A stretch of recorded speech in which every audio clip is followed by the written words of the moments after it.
urémico hemolítico, ¿sí? ¿Se acuerdan que en algún momento se hablaba de las hamburguesas de McDonald's y del síndrome urémico hemolítico? Bueno, tiene que ver con las toxinas de la Escherichia coli.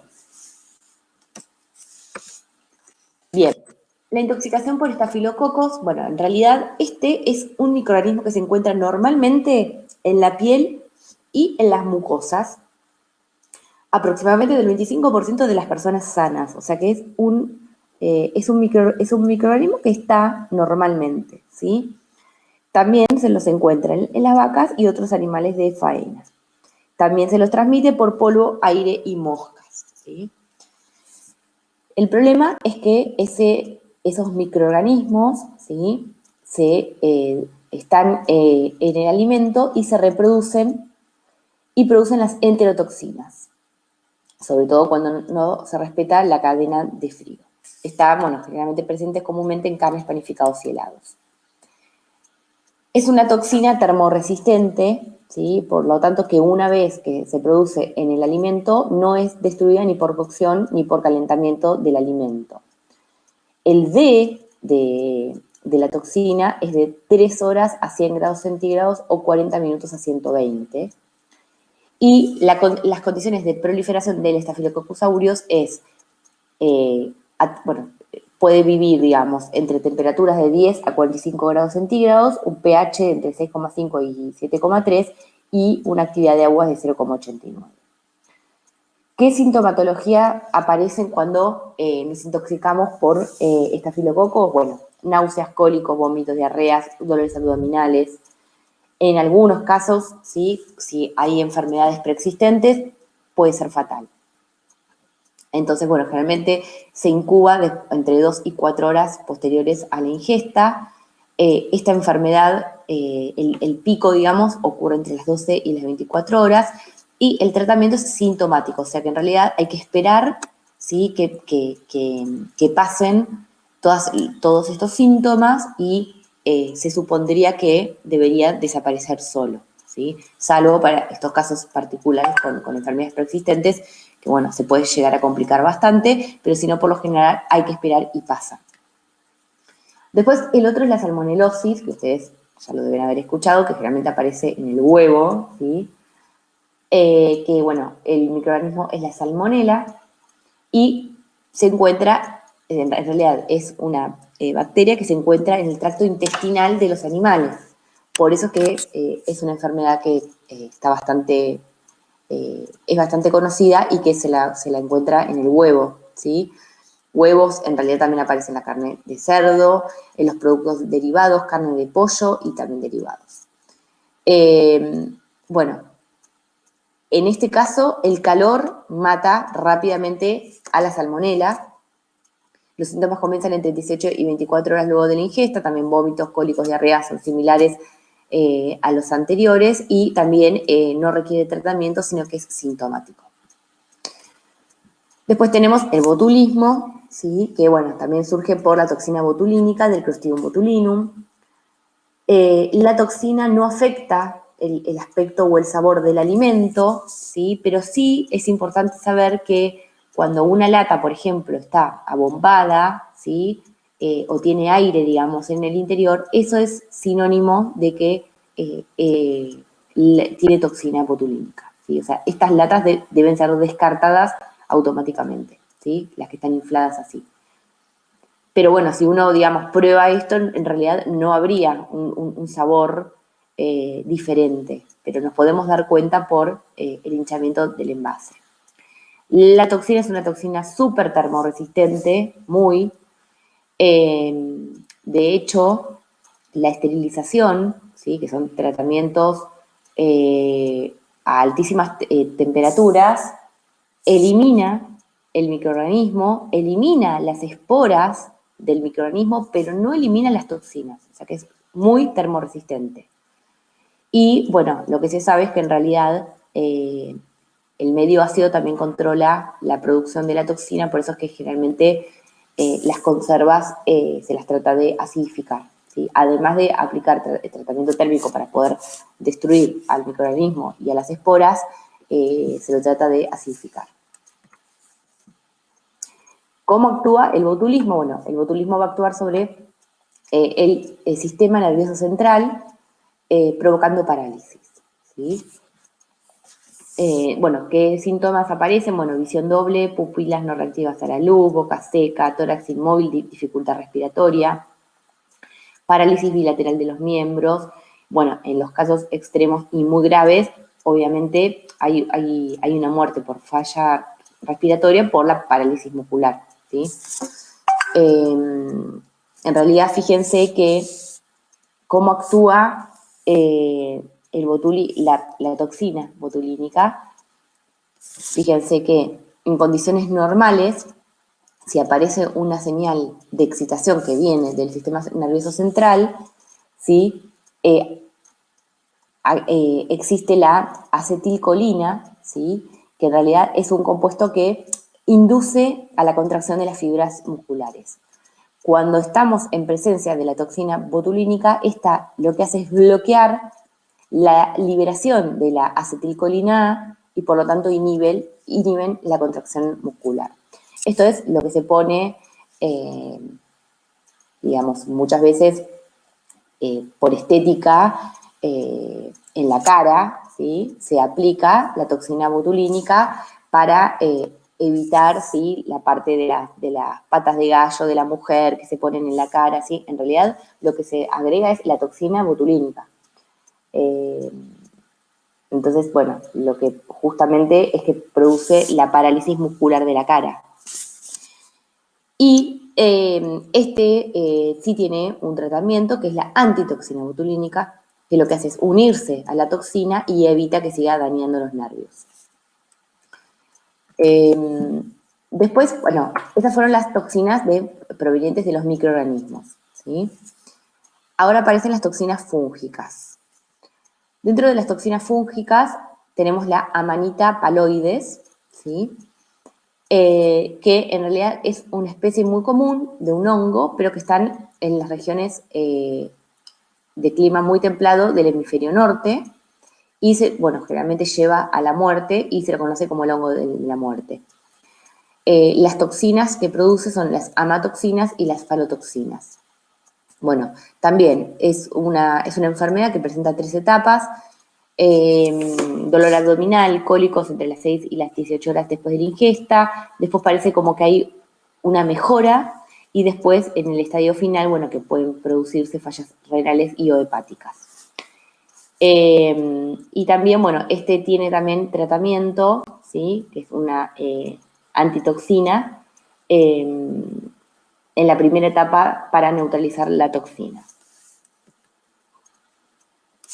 Después tenemos las micotoxinas, ¿sí? Que son muy comunes, que son en realidad unas sustancias que producen los hongos, ¿sí? Estas son tóxicas.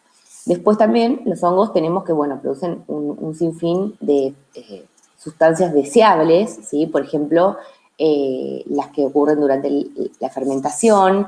Hay un montón de enzimas, ¿sí? Que también son producidas por hongos y que se suelen utilizar en la industria. Y el antibiótico, ¿sí? La penicilina, por ejemplo, en realidad es un antibiótico que fue aislado de casualidad, pero de un moho. Así que bueno, en realidad tenemos siempre sustancias deseables y las no deseables o tóxicas que se las conoce como las micotoxinas, ¿sí? Bien, ¿y cuál es la diferencia entre una micotoxina y en realidad el crecimiento del hongo? Bien, cuando crece el hongo, el moho o la levadura, en realidad ellos producen cambios indeseables en el alimento. Pero la micotoxina en realidad no produce ningún cambio sensorial, ¿sí? Es como la toxina del Clostridium botulinum que no se siente. Y estas micotoxinas son metabolismos secundarios que son producidos por distintos tipos de mohos. Bien, las más importantes son las toxinas que son producidas por los mohos de los géneros, el Aspergillus, el Penicillium y el Fusarium, ¿sí? Y tenemos distintos tipos de micotoxinas. tenemos las derivadas de los anillos cumáricos, ¿sí? Que tienen esta estructura y son producidos por el género Aspergillus. Dentro de estas micotoxinas derivadas de los anillos cumáricos tenemos la aflatoxina B1, la B2, la G1, la G2 y la estigmatocitina. Después tenemos las derivadas de anillos lactónicos, estos son los anillos lactónicos, y son producidos por el género Penicillium y Aspergillus, y tenemos la patulina y la ocratoxina. Y las derivadas de los anillos lactónicos, ¿sí? Producidas por el género Fusarium, que es la cearalenona, y los esquiterpenos derivados de tricotesenos, producidos por el género Fusarium, y acá tenemos el nivalenón, el DON y la toxina T2. Esas son todas las micotoxinas. Acá, por ejemplo, tenemos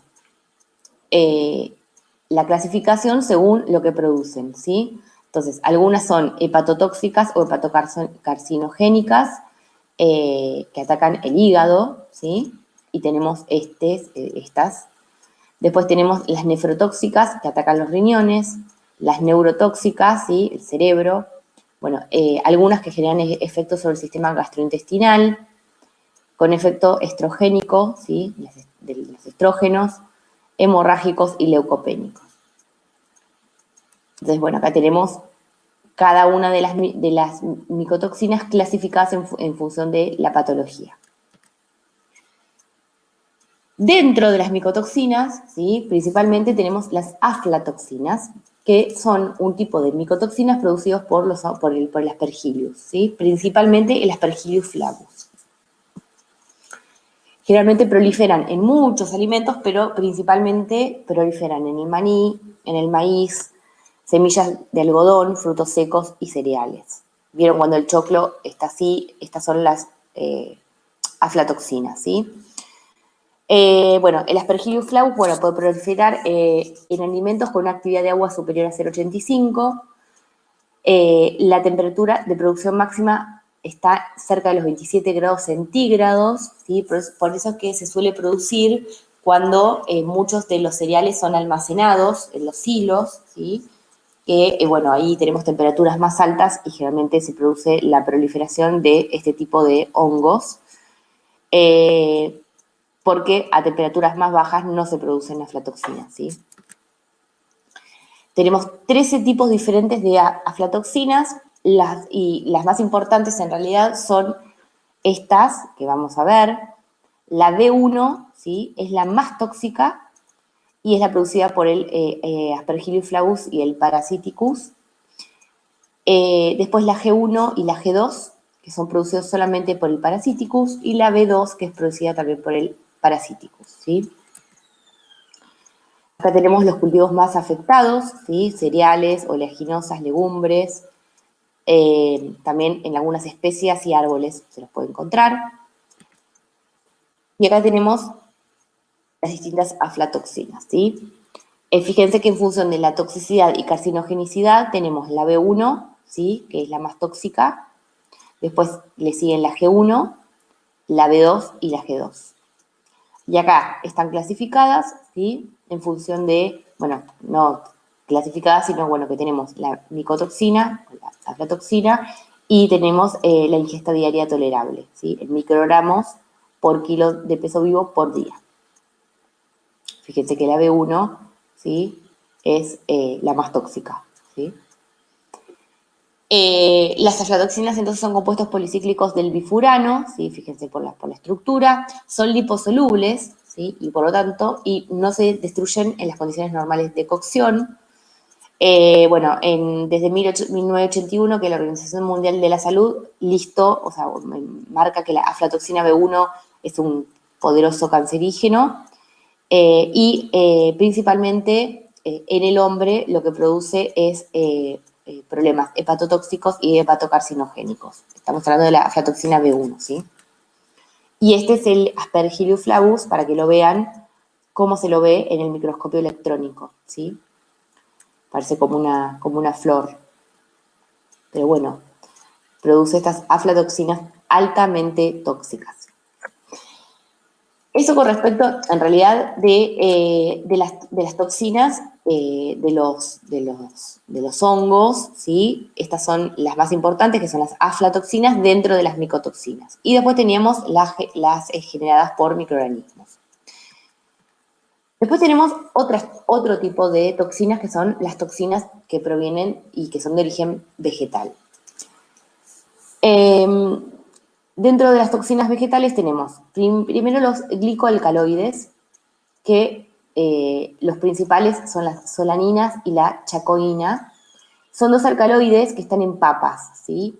Y que estas toxinas son las responsables de la coloración que a veces aparece en la papa, que aparece como media verdosa. Generalmente se forman por exponer las papas a la luz, ¿sí? Tienen un sabor amargo. Y lo que hacen también es interferir en la regulación de la acetilcolina, ¿sí? Que es lo que habíamos visto anteriormente, ¿se acuerdan? Para el caso del Clostridium botulinum, que en realidad es un compuesto importante para que funcione el sistema nervioso central, ¿sí? O sea, recibe, digamos, la señal que viene del cerebro y provoca la contracción muscular. La intoxicación produce dolor de cabeza, diarreas y está asociada a la incidencia de la espina bífida. El límite es que tiene que ser menor a 20 miligramos, ¿sí? De estos glicoalcaloides cada 100 gramos de papa fresca. Y esto es un criterio de calidad que se considera cuando se procesa la papa, ¿sí? Estas son las chaconinas y la solanina, ¿sí? Fíjense que en realidad es estos anillos que están unidos a estos azúcares, ¿sí?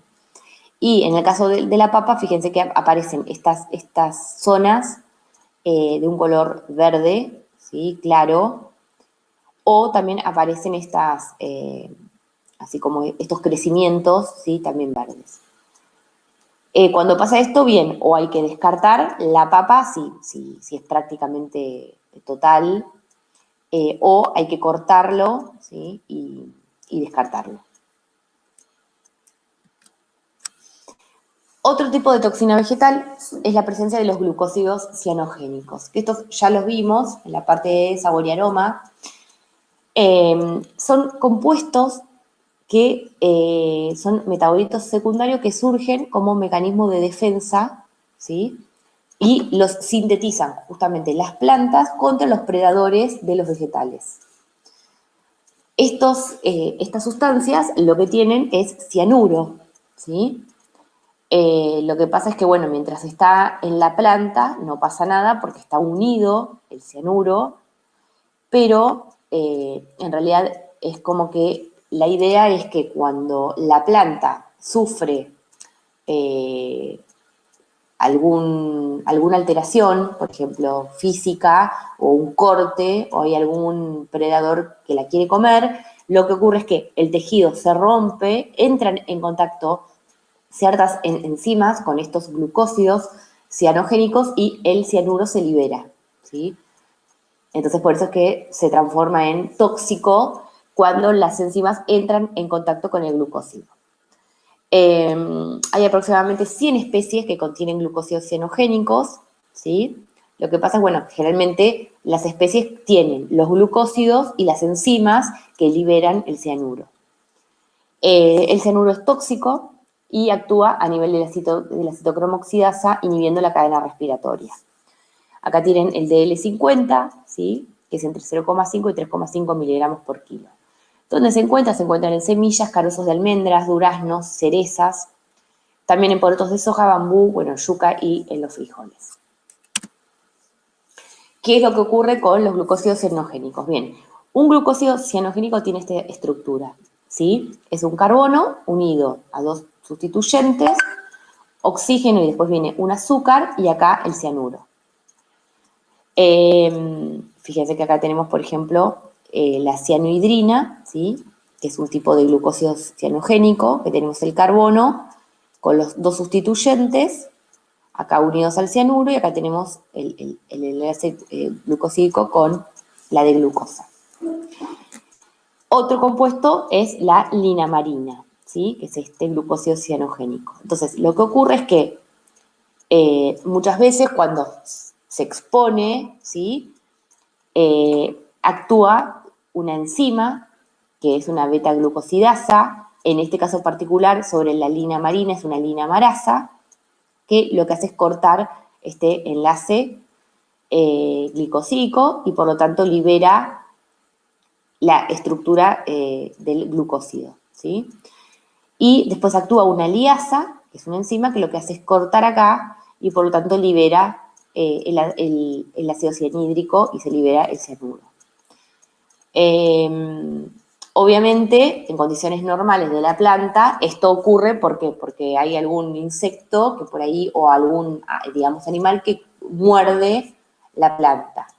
En el caso nuestro es la masticación, ¿sí? Durante la masticación lo que ocurre es que justamente se rompen las estructuras celulares, el tejido, y por lo tanto entra en contacto el glucósido que estaba presente con las enzimas que van a degradar y que van a liberar el ácido cianhídrico. Bueno, glucósidos hay muchísimas especies. Dentro, los más comunes es la cianohidrina, la lina marina, la amigdalina y la prunacina. Y acá tenemos algunos LD50. Después tenemos las toxinas vegetales, otras tenemos los inhibidores de proteasas. Los inhibidores de proteasas también son metabolitos secundarios que están presentes como mecanismos de defensa de la planta, ya que inhiben los sistemas enzimáticos de sus depredadores, ¿sí? Y lo que hacen estas sustancias es actuar sobre algunas enzimas que se utilizan o que actúan en la digestión, ¿sí? Por ejemplo, en el caso particular, actúan sobre, por ejemplo, la tripsina, ¿sí? La tripsina es una de las enzimas digestivas que tenemos en los mamíferos monogástricos. Entonces, justamente, estos son compuestos que inhiben, ¿sí?, distintas proteasas. En el caso nuestro, la tripsina. Entonces, lo que hace es que interfieren en la digestión de las proteínas y por lo tanto, uno no puede absorber como corresponde, ya sea o las proteínas o los aminoácidos de esas proteínas. Y se lo suele encontrar normalmente en legumbres y semillas. Entonces, fíjense que acá tenemos en distintos alimentos, ¿sí?, y donde se los encuentra, generalmente son en las partes no comestibles, ¿sí?, prácticamente en las semillas, y actúan sobre o la tripsina, o la quimiotripsina, o en la elastasa o la plasmina. En el caso particular del hombre, actúan sobre la tripsina, ¿sí?, que es la enzima digestiva que tenemos, y por lo tanto genera una digestión incompleta y por lo tanto también eso nos trae problemas. Después tenemos las hemaglutininas o lectinas, ¿sí?, que generalmente son proteínas o glucoproteínas, que lo que producen es, tienen capacidad para ligar carbohidratos, ¿sí? Entonces, ¿cómo actúan? Fíjense, aglutinan los eritrocitos de la sangre porque actúan, ¿sí?, ¿sobre qué? Sobre los carbohidratos complejos que están en las membranas celulares. Entonces, por ejemplo, se unen a los carbohidratos de las células intestinales y lo que hacen es disminuir la absorción de los nutrientes, ¿sí? Entonces, disminuyen la absorción justamente de los nutrientes porque se unen a los carbohidratos de las células intestinales. Principalmente se las encuentran en legumbres.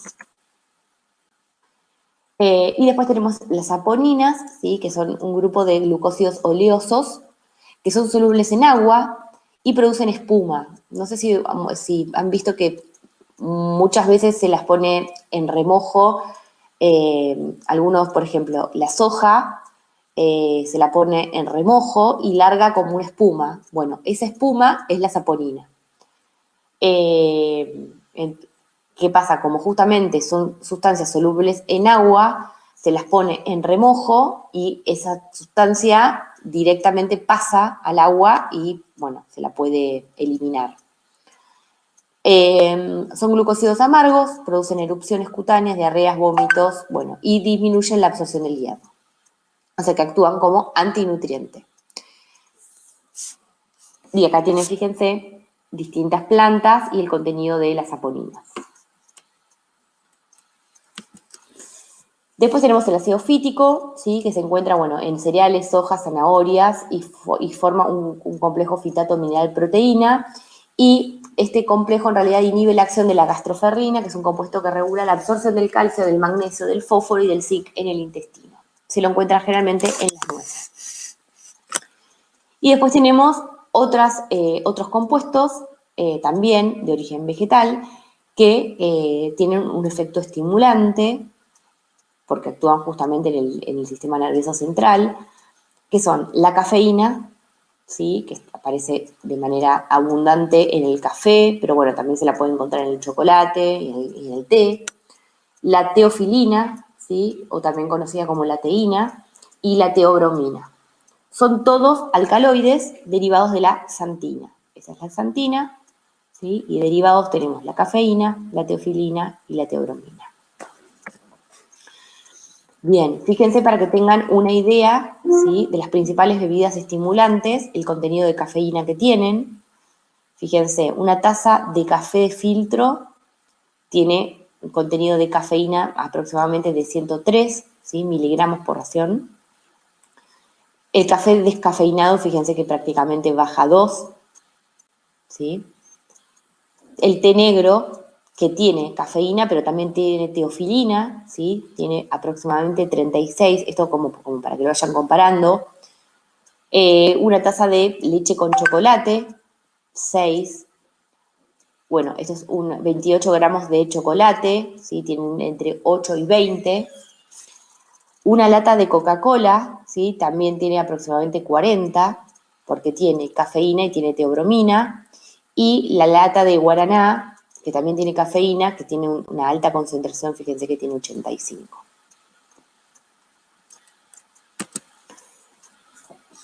Bien, entonces, en realidad, fíjense que cuando hablamos de, bueno, de nada, café, té, son todos compuestos que tienen cafeína, teína, etcétera, etcétera.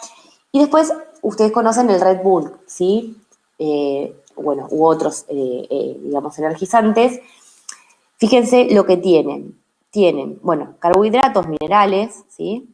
Tiene cafeína, tiene taurina, que la taurina es un aminoácido esencial que facilita la absorción, transporte y utilización de los ácidos grasos para obtener energía, o sea que la taurina es lo que da, digamos, esa energía. Y también tiene guaraná, que guaraná también es un compuesto esencial. Bueno, tiene la guarina, ¿sí? Que es muy parecida a la cafeína. Además también tiene teofilina y teobromina, y por lo tanto tiene también el mismo efecto excitante, ¿sí? Entonces tenemos guaraná, tenemos cafeína y lo que me da la energía, digamos, es la taurina. Bueno, y acá tenemos una lata de bebida energizante, ¿sí? Fíjense, de 250 mililitros tiene 90 miligramos de cafeína, ¿sí? Tenemos 90. Una taza de té, ¿sí? También tenemos 90 miligramos de cafeína y una taza de café tenemos 135 miligramos de cafeína, como para que se den una idea. Lo que pasa que acá el problema es que tenemos la cafeína, ¿sí? Que tiene bastante, pero tenemos taurina y además tenemos el guaraná, que es una bomba explosiva, ¿sí? De también teofilina, teobromina, o sea que esto también aporta.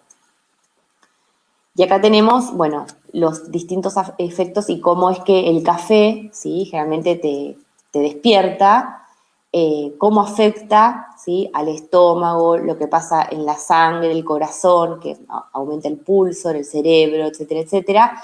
Y generalmente el pico del café es entre 15 y 45 minutos posterior a la ingesta, ¿sí? O sea, dura por lo general el efecto de la cafeína 2 horas, pero el pico se encuentra entre los 15 y los 45 minutos. Bien, la intoxicación aguda generalmente es cuando se consumen entre 300 y 500 miligramos, ¿sí? Dependiendo obviamente de la tolerancia, el peso y otros factores. Y los síntomas son, bueno, nerviosismo, insomnio y trastornos gastrointestinales. Estamos hablando de los síntomas ante una intoxicación aguda, ¿sí? La sobredosis está dada en ratones, el LD50 son 192 miligramos por kilo, y en seres humanos, fíjense que el LD50 es de entre 150 y 200 miligramos por kilo. O sea que para una persona de 75 kilos harían falta 11 gramos, ¿sí? Para alcanzar el LD50. O sea, es un montón. Síntomas, bueno, vómitos, arritmia, mareos. Bueno, en casos muy extremos, la muerte, pero bueno, ya sería mucho, ¿no? Pero bueno, generalmente te puede provocar vómitos, sobre todo también cuando mezclamos, ¿no? Cuando mezclamos con otras cosas. Bueno, y acá tenemos algunos síntomas del consumo excesivo de la cafeína para que lo miren, bueno, en cada parte, ¿sí? Lo que puede producir. Hasta ahora eran toxinas de origen vegetal, ahora vamos a las toxinas de origen animal, ¿sí? No son muchas, en realidad. Los animales venenosos, además, se limitan a los que son de origen marino. Se conocen más de 1000 especies marinas tóxicas o venenosas y se las puede clasificar en las que provienen de mariscos o de pescados, ¿sí? En las que son de mariscos, tenemos las que provienen de las toxinas de los dinoflagelados, que en realidad son algas microscópicas, ¿sí? Los dinoflagelados son las algas microscópicas. ¿Qué pasa? Estas algas producen toxinas, ¿sí? Y el tema es que forman parte de la alimentación de los moluscos. Entonces, al ingerir los moluscos, obviamente estamos consumiendo la toxina. Se transforman en un riesgo sanitario cuando por condiciones ambientales como temperatura elevada, insolación, disponibilidad de nutrientes, se produce un desarrollo exponencial de los dinoflagelados y lo que generalmente ocurre es cuando pasa esto hay una coloración rojiza de la marea, ¿sí? Que es la que se conoce como la marea roja.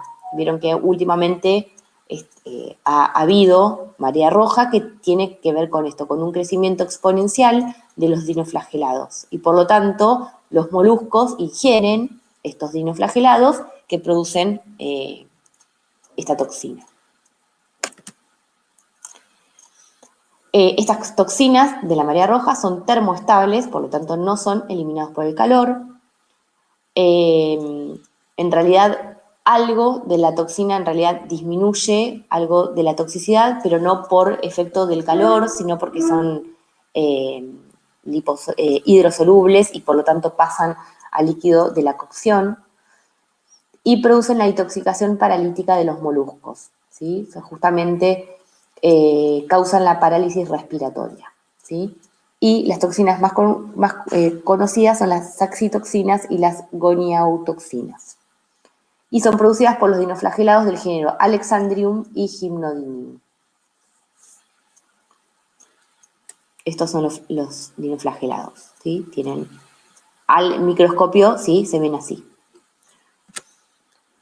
Y después tenemos la intoxicación por escombrios, ¿sí? Que, bueno, en realidad son los pescados escombroides, son el atún y la caballa, pero también suele haber la intoxicación por otros pescados que no son escombroides, como el salmón y la sardina, ¿sí? ¿Cuál es el problema de estos pescados? Es que si no se los conserva adecuadamente, ¿sí? Manteniendo la cadena de frío, lo que se produce es que hay una descomposición bacteriana de los músculos y se produce la descarboxilación de la L-histidina, que es uno de los aminoácidos, y por lo tanto se libera la histamina, ¿sí? La histamina obviamente es tóxica. Entonces, esto tiene que ver con cómo se conservan, ¿sí? Estos pescados una vez que son extraídos del mar, ¿sí? Y la descomposición entonces bacteriana. La histamina no se destruye por calor, ¿sí? Y los síntomas que puede producir la intoxicación por histamina pueden ser bueno, cutáneos, digestivos, circulatorios, neurológicos y respiratorios. Después tenemos compuestos tóxicos de origen químico, ¿sí? Que en realidad acá tenemos, bueno, estos tóxicos pueden ser porque aparecen, porque son agregados de manera directa, ¿sí? Que son sustancias añadidas deliberadamente. Aditivos indirectos, ¿sí? Como habíamos mencionado hace un ratito, residuos de pesticidas, insecticidas, herbicidas, ¿sí? Solventes de extracción, contaminantes inevitables, ¿sí? Que son propios del alimento, o accidentales, que tienen que ver, por ejemplo, ingesta accidental de soluciones ácidas, alcalinas y combustibles, generalmente en niños. Dentro de los contaminantes químicos más comunes están los de los metales pesados, ¿sí? Pescados y frutas tienen generalmente elevados contenidos de metales pesados y por lo tanto producen diferentes tipos de intoxicaciones o envenenamientos. En pescado generalmente es común la acumulación del mercurio, ¿sí? Porque muchas veces las aguas están contaminadas y por lo tanto ingieren mercurio que después es consumido por el ser humano. Y este metal se acumula en sangre en forma de metilmercurio y generan daños en la salud, incluso la muerte, y bueno, es sumamente peligroso en mujeres embarazadas. Después tenemos el cadmio, también es otro metal que produce osteoporosis, ¿sí? Porque desmineraliza los huesos. El cobre, también en exceso, que se puede encontrar en frutas y generar, bueno, también hipertensión, ansiedad, migrañas, anemias. El arsénico, ¿sí? Que también proviene de la contaminación ambiental y se puede acumular en pescados también, en frutas y verduras, y también aparece en insecticidas, se absorbe a través de la piel y de las vías respiratorias. El plomo, ¿sí? Que produce anemia, problemas digestivos, degeneración del sistema nervioso central, y la enfermedad o el envenenamiento por plomo se la conoce como saturnismo, ¿sí? Afecta a los niños y a los fetos durante el embarazo. Y el hierro, que si bien es un metal que es deseado, muchas veces, según sus concentraciones, puede llegar a ser también un contaminante, y es importante tenerlo en cuenta en el caso de los niños, ¿sí? Ya que las dosis umbral son menores. Actúa también al nivel del sistema nervioso central. Y después tenemos los tóxicos generados, o sea, que se producen durante el procesamiento, ¿sí? Dentro de los tóxicos que se generan durante el procesamiento tenemos los hidrocarburos aromáticos policíclicos, ¿sí? Los llamados los HAP, que se encuentran en el petróleo, en el carbón y en depósitos de alquitrán. Se producen durante el proceso de ahumado, ¿sí? O por combustión incompleta durante el asado y el horneado. Por ende, están muy difundidos, ¿sí? En el medio ambiente, y se considera, bueno, que la principal fuente de exposición humana a estos hidrocarburos aromáticos policíclicos es la alimentación, ¿sí? ¿Por qué? Porque principalmente puede ser o durante la cocción, o sea, como parte de, por ejemplo, cuando uno come asado, o durante el ahumado o el horneado, o incluso mismo, ¿sí? Como se encuentra en el petróleo y en el alquitrán, lo que ocurre es que empieza a haber una contaminación ambiental y termina llegando a los alimentos. Entonces, estos hidrocarburos se forman a partir de los alimentos a temperaturas altas en ausencia de oxígeno, ¿sí? Por eso que aparecen en el asado, en el horneado y en la fritura. Fíjense que los hidrocarburos aromáticos policíclicos son compuestos orgánicos que tienen anillos aromáticos que no tienen sustituyentes. Fíjense que no tienen sustituyentes. Son anillos aromáticos simples, ¿sí? Unidos sin sustituyentes. Esto no tiene mucho sentido. Acá fíjense que tenemos en algunos casos los contenidos máximos permitidos, ¿sí? Bueno, el caso particular de benzoapireno, en el caso de las aceites y grasas, ¿sí? Carnes y productos cárnicos los ahumados, pescado y productos pesqueros también ahumados, carne de pescado no ahumada, crustáceos y, bueno, no ahumados, moluscos, bivalvos y alimentos elaborados a base de cereales y alimentos infantiles, ¿sí? Acá tenemos los límites máximos que se permiten del benzoapireno, que es uno de los hidrocarburos aromáticos policíclicos. Después tenemos los tóxicos, bueno, las nitrosaminas, ¿sí? ¿Se acuerdan que habíamos hablado de los nitratos y de los nitritos? A ver, los nitratos, ¿sí? No son tóxicos y de hecho se encuentran en altas concentraciones en un montón de frutas y verduras y en el agua. Se lo suele encontrar como nitratos en las espinacas, en las acelgas, bueno, remolachas, etcétera, etcétera. Lo que puede ocurrir es que los nitratos se convierten en nitritos, ¿sí? Que además los nitritos, habíamos visto, que se agregaban, ¿se acuerdan? Para cambiar el color de la carne procesada para darle ese color rosado. ¿Se acuerdan? Para el caso del jamón cocido, de los embutidos. Lo que ocurre es que estos nitritos, que aparecen acá, ¿sí? Estos nitritos se pueden transformar en nitrosaminas.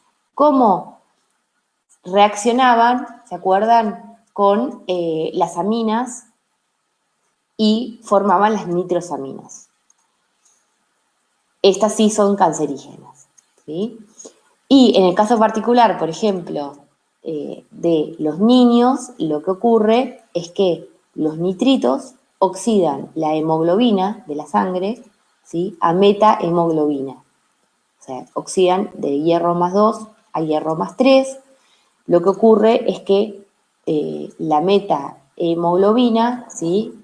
No puede transportar el oxígeno porque está oxidada y por lo tanto causa un síndrome que se lo suele llamar el del bebé azul en los niños, que no pueden transportar oxígeno y mueren. Por eso es que cuando son bebés, no, por ejemplo, a los nenes no se les puede dar espinaca hasta el año de vida, ¿sí? Justamente por el peligro de que el nitrato de la espinaca se convierta justamente en nitrito y que produzca esto, ¿sí? Bueno, espinacas, acelga, entre otros. Así que bueno, este es el caso de los nitratos y de los nitritos. Lo que les comentaba recién, el ion nitrito se agrega para el curado de las carnes, ¿sí? Por varias razones. Primero, para darle ese color rosado deseado, proporciona un flavor también importante y inhibe el crecimiento del Clostridium botulinum. Entonces, el nitrito, lo que habíamos visto recién, reaccionaba en medio ácido con las aminas secundarias y terciarias, ¿sí? Estas aminas, ¿de dónde vienen? Vienen del metabolismo, ¿sí? De los alimentos proteicos, ¿sí? O sea, carnes, pescado, huevos, leche, etcétera, etcétera, del metabolismo secundario de estos compuestos proteicos se obtienen las aminas. Las aminas reaccionan con el nitrito y se originan las nitrosaminas. El contenido de nitrosaminas es aún peor, ¿sí? Cuando se lo somete a calentamiento a altas temperaturas. Y se forman la dimetilnitrosamina, que es un cancerígeno hepático, y la benzilmetilnitrosamina, que es cancerígeno del esófago. La panceta, chicas, tipo frita así, es lo peor que puede haber porque tienen justamente los nitritos, ¿sí? Y encima a altas temperaturas. Es uno de los peores alimentos en cuanto al contenido de nitritos, ¿sí? Y nitrosaminas. Y después tenemos los productos de la reacción de Maillard. Las melanoidinas, los imidazoles, las piracinas, ¿sí? Todos estos que en realidad ya los vimos con detenimiento en la guía de sabor y aroma, ¿se acuerdan? Se formaban por la reacción de Maillard, dependiendo por qué vía prevalecía, ¿se acuerdan? Todos estos compuestos tienen capacidad mutagénica y en algunos casos se puede formar acrilamida, ¿sí? Que también es cancerígeno, cuando reaccionan, ¿sí? Acuérdense, era un azúcar reductor con un aminoácido, ¿sí? Y en algunos casos particulares se forma la acrilamida. Entonces, es una sustancia sólida cristalina incolora, efecto cancerígeno, afecta el sistema nervioso central y el periférico. Se forma a partir de alcaloides como las solaninas en presencia de asparagina y azúcares reductores durante la cocción a elevadas temperaturas. durante la reacción de Maillard, ¿sí? Esto ya lo vimos. Y acá tienen, por ejemplo, el contenido de acrilamida en distintos alimentos. Después tenemos los pirolizados de aminoácidos, ¿sí? Que provienen justamente de la degradación de los aminoácidos y proteínas del alimento sometidos a cocción, ¿sí? Son aminas aromáticas policíclicas y como en el caso de las reacciones de Maillard, la formación de estas sustancias mutagénicas depende de la temperatura. Y dependiendo del mecanismo de generación, ¿sí? Estos pirolizados, ¿sí? Se pueden clasificar en dos grandes grupos, que son las carbolinas y los aminoimidazoazarenos. Fíjense que acá tenemos las carbolinas, que son estas de acá, y los aminoimidazoazarenos, ¿sí? Que son estos de acá.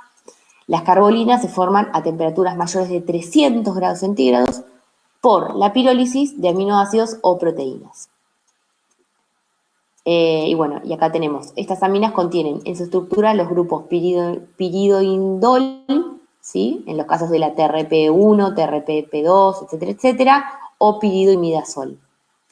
Y las aminoimidazoserenos se forman en la cocción también de alimentos ricos en proteínas, pero cuando ocurre a temperaturas menores de 300 grados centígrados, ¿sí? Estas temperaturas menores de 300 y esas a temperaturas mayores de 300 grados centígrados. Y acá tienen algunos, los principales precursores de las aminas heterocíclicas. Y por último tenemos los alergenos alimentarios. Justamente, un alergeno es una sustancia que produce una reacción de hipersensibilidad, o sea, produce una alergia en las personas que son susceptibles, ¿sí? Por supuesto que no todos son susceptibles y no todos son susceptibles al mismo compuesto. Estos generalmente son proteínas o glicoproteínas, ¿sí? Que se encuentran naturalmente en los alimentos y hasta el momento no hay curas para estas alergias. La única manera, ¿sí? De prevenirlos es eliminar a estos alergenos de la dieta de esas personas sensibles. Y por eso es que es tan importante el rotulado de los alimentos, ¿sí? Porque las personas que tienen una alergia particular hacia un alimento, lo que tiene que hacer es ir al rotulado y ver si esa sustancia se encuentra o no presente en el alimento que va a ingerir. Y bueno, los alérgenos en realidad está cada vez más presente. Ahora, bueno, empezó a partir de la normativa de la Comunidad Europea en el año 2011, la normativa 1169, y a partir de ahí, bueno, está cada vez más en auge el tema de los alergenos. Y bueno, y estos son los 14 que deberían aparecer y deberían ser informados, ¿sí? Con la nueva ley, cuáles estarían presentes dentro de los alimentos, ¿sí? Bueno, y acá terminamos, chicos, con la parte de los alergenos. Bueno, este es un tema súper teórico, muy teórico. Si tienen alguna duda, me la consultan. La guía en realidad es bastante sencilla porque no hay mucho para hacer de práctica. Creo que Gaby les puso algunos problemitas de la parte de los gráficos, de las frecuencias, de la dosis respuesta. Pero bueno, es una materia bastante teórica para leer. Y bueno, cualquier cosa me consultan, ¿sí? Si tienen alguna duda. Bueno, chicos, van a hablar con Gaby el tema del parcial, ¿sí? Como, bueno, ustedes ya saben, parece que no hay vuelta a la presencialidad. Así que, bueno, vamos a ver con Gaby, pero en principio el viernes sería el parcial y les vamos a informar seguramente entre hoy y el miércoles de qué manera lo vamos a tomar, ¿sí? Así que, bueno, los dejo con Gaby. Yo le aviso a Gaby ahora que termine con la teoría. Nos vemos, chicos. Chao, profe. Hasta luego. Chau, chau. Buenísimo, nos vemos. Gracias.